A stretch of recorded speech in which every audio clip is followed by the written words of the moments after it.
Elio De Angelis und Clay Regazzoni ganz außen, den ich später in einem längeren Interview noch zu befragen habe.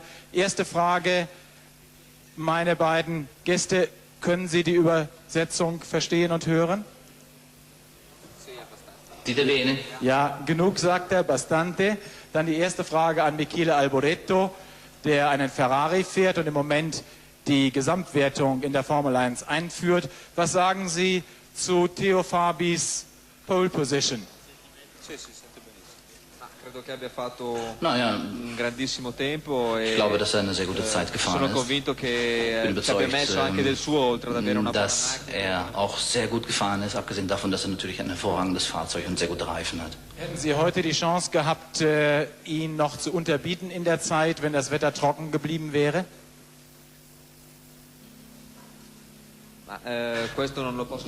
Tja, weiß man natürlich nicht. Sicherlich, ich hätte irgendeine Position gut machen können, besser als die Position, die ich am Freitag geholt habe. Ihr Auto ist in diesem Jahr so stark wie schon lange nicht mehr. Was ist dort vor allen Dingen verbessert worden am Ferrari?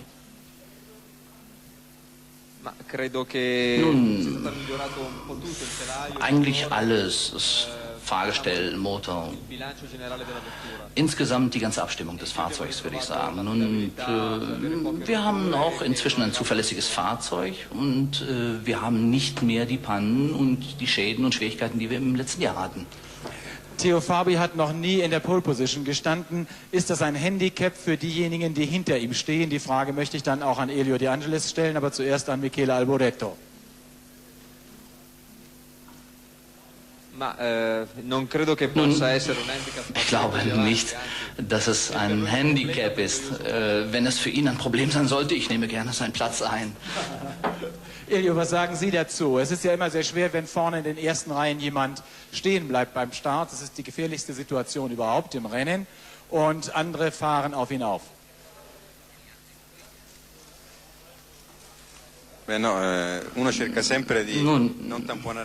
Man versucht natürlich als erstes nicht auf den anderen aufzufahren, aber es ist klar, wenn man vorne wegfährt, ist es ein Vorteil, wenn man dahinter wegfährt, ist es ein Nachteil, denn es können natürlich Unfälle auftauchen, das ist ganz klar.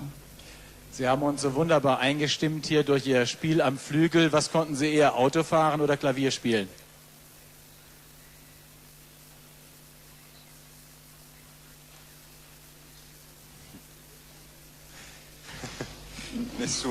Naja, Übereinstimmungspunkte gibt es eigentlich nicht da, aber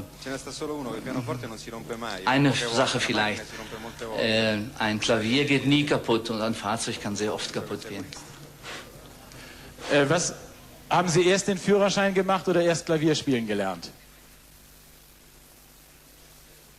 Nein, zuerst den Führerschein. Wann haben Sie Ihr erstes Rennen gefahren? Wie alt waren Sie da? Ja, ich habe also mit 14 angefangen mit Go-Kart, dann mit 18 im Formel 3, dann Formel 2, das Übliche bis zur Formel 1, da war ich 20 damals. Also es war ungefähr vor 7 Jahren. Ja, er ist noch ein sehr junger Fahrer. Wir wollten etwas von Ihnen verlangen, was Sie dann zurückgewiesen haben. Sie sollten nämlich auf der Startlinie des Grand Prix-Kurses hier am Flügel spielen und dann haben sie gesagt, Freunde, ich mache für euch alles, aber das könnt ihr von mir nicht verlangen. Warum nicht? Ja, das ist eine Image-Sache. Auf der Piste fahre ich mit einem Fahrzeug und nicht mit dem Klavier.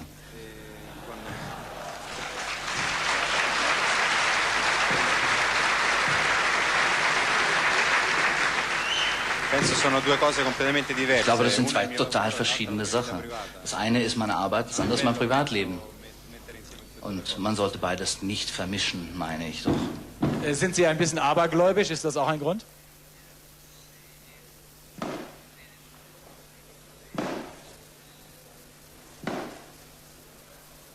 Die Frage ist offenbar nicht verstanden worden.